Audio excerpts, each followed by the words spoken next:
Welcome to Spiritual Psikology. My name's Renee McKenna, and I bring my 30-plus years as a recovering addict and ex-crazy person turned therapist and shamanic healer to bring you snackable teachings on spirituality, psychology, and all things personal growth. And today I want to talk about unworthiness. And unworthiness is very similar to feeling undeserving, and it speaks to our sense of value as a person. And I think worthiness or unworthiness is a little different than things being acceptable or unacceptable. If something is worthless, then it has no value. And if something has worth, then it's valuable, useful, desirable, beneficial, or valid. And unworthiness, in myself and others, which is what we're going to talk about today, is more of a soul or spiritual issue than it is a psychological issue from my perspective. Although we may have narratives around our own lack of value, those narratives are generated out of some deep core beliefs that there is something about us that is essentially bad. And I'm going to tell you that unworthiness is a lie. And uprooting that lie is some of the deepest, most transformative work we can do. And most of the processes in my book, Allies and Demons, do point to that deep, soul-level transformative work. And most people, if we dig deep enough, hold this lie of unworthiness within themselves. And it can be hard to get to because it's often hidden underneath layers of self-justification and pride, lots of social, professional, and relational masks that we put on so people won't see who we believe that we really are. And we all do have darkness within us. Absolutely. Anger, jealousy, selfishness, 100 forms of fear. And some of our evolutionary work is to transform those lower resonances, to resolve our unresolved emotional issues, and to elevate our own consciousness with courage, love, compassion, generosity, hope. But we must reveal that which needs to be healed in order for that work to happen. Because if it is concealed, it cannot be healed. And we often hide within ourselves, in the dungeon of our own unconsciousness, a toxic and even monstrous belief that we are unworthy on a soul level. When I first moved to California, I was trying to decide if I was going to get a master's in divinity or a master's in psychology. And I was taking some classes at the Pacific School of Religion, beautiful place in Berkeley, California, part of the Graduate Theological Union, a pretty amazing cooperative organization of 9 different divinity schools right near UC Berkeley. And I was taking a course called Pray Like a Mystic, and we were experimenting with different mystical practices. And mysticism is direct communion with the divine, which I will say is available to all of us because we are each little pieces of divinity. But at that point, I had just filed bankruptcy and escaped a horribly dysfunctional marriage. I was 35 and cleaning houses for a living, living in a spare room of a generous person's house, freshly immigrated to San Francisco. And so the practice that we did this one day was to pick a passage from the Bible and to immerse ourselves in it as if we were one of the characters. And I chose the passage in John 20:11, where Jesus reveals himself to Mary Magdalene outside the tomb. The stone has been rolled away from the tomb where they laid Jesus' dead body. She sees that the body is not there. There are 2 angels sitting where his body lay. And she turns around and sees Jesus. She doesn't recognize him. And he says, "Go to my brethren and say to them, I am ascending to my Father and your Father, to my God and your God."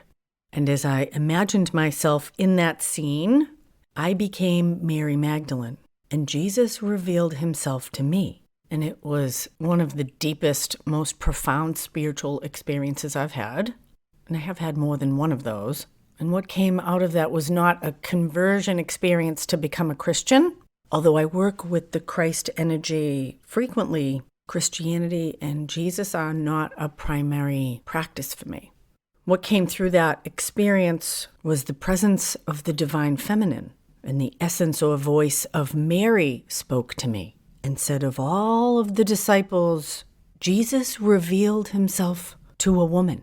And the woman was charged with bringing the miracle of rebirth, of hope, of healing, ascension, and transformation that is really the message of Christianity and the Jesus story from my perspective, that a woman was charged with bringing that information back to the community, and that is a sacred mission. And this is the only time to this point in my life where this has happened. A voice said to me, "You are called to be a Catholic."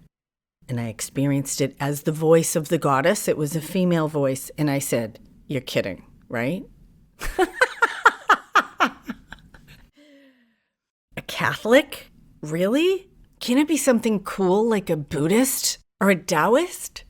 I grew up as a cultural Catholic, but I was never baptized because my mother was Christian Scientist and my father was raised first grade through college in Catholic school. And though I was drawn to go to lots of churches with my friends when they were forced to do that on Sunday, both Catholic and Methodist, I certainly wasn't raised in a religion. But I don't take callings lightly, and so I signed up to do the rites of Catholic initiation for adults, RCIA, at what remains a holy place for me to this day, St. Ignatius Cathedral in San Francisco. And in Easter of 2000, I was baptized along with quite a few other adults by stepping into a massive pool on the sacristy of this stunning cathedral before hundreds of people in a packed house. The next day I was confirmed, and after lots of discussion with my spiritual advisor, who also happened to be named Mary, I did not say the Nicene Creed because I don't believe most of what it says talks about Mary being a virgin, that Jesus is the only way to God, and that the Pope is a holy man. So I don't take vows lightly either, but I did become a Catholic and have had the opportunity and privilege to work with many Catholic clients over the years, and my initiation into that tradition has been extremely helpful. I'm a crappy Catholic. I generally don't go to Mass, but I do love to light candles before Mary. I would consider myself more of a Marian than a Christian. And at St. Ignatius Cathedral, there are these gorgeous altars, each of them completely different, to different saints and religious figures around the cathedral. And each of them has a place where you can sit and pray, meditate, light candles. And my favorite one is to Our Lady of Guadalupe.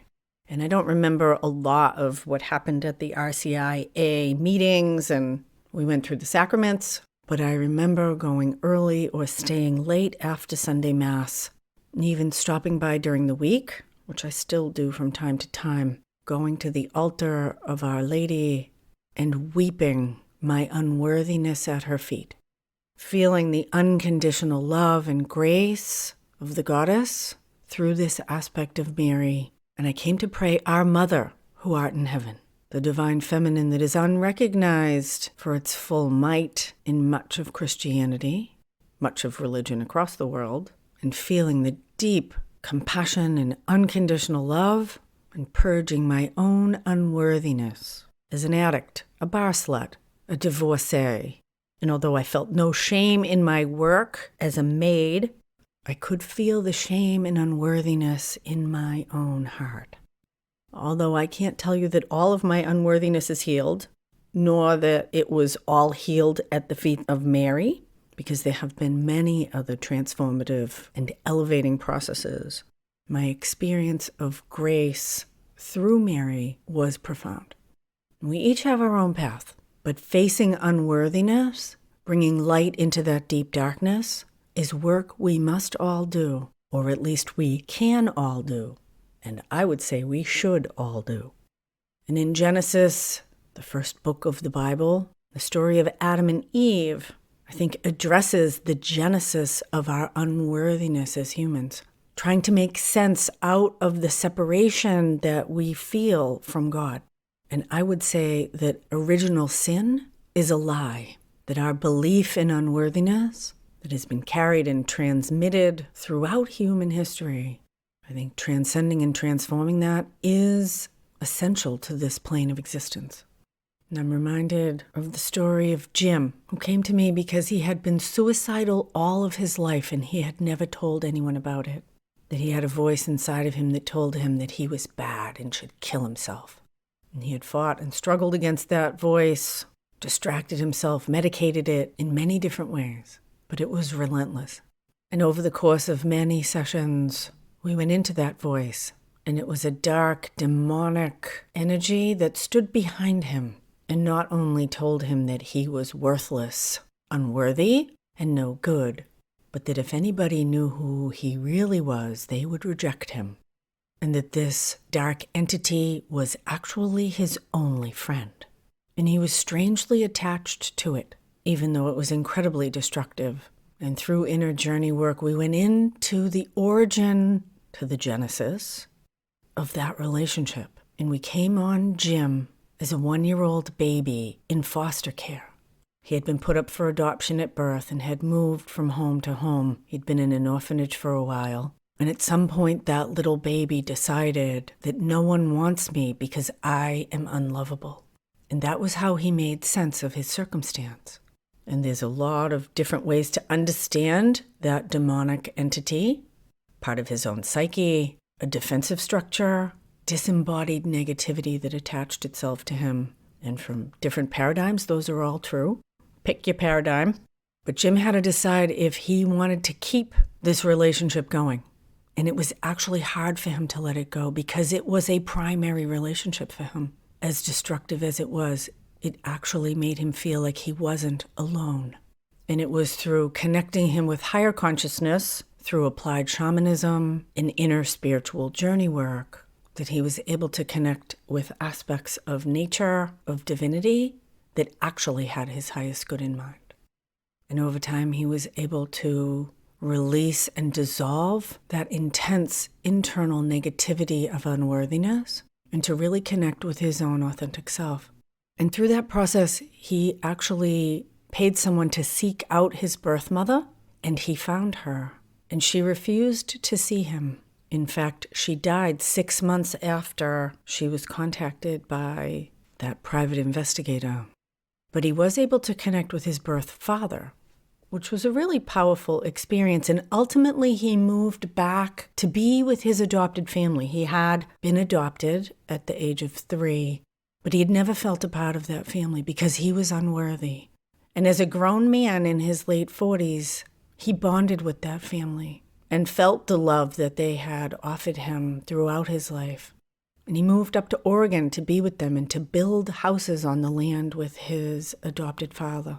And I got a letter a few years later from his girlfriend, and she told me that he had died suddenly. He just dropped dead of a heart attack. And I was so grateful that she took the time to reach out. She said, the work that he did in the time he spent with you, he said, healed him in ways that he didn't feel was possible. And I know he died a good death.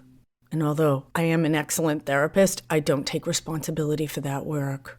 I was a catalyst for the soul work that he did in this lifetime to heal his unworthiness. And I'm so grateful that he was able to do that, as have I.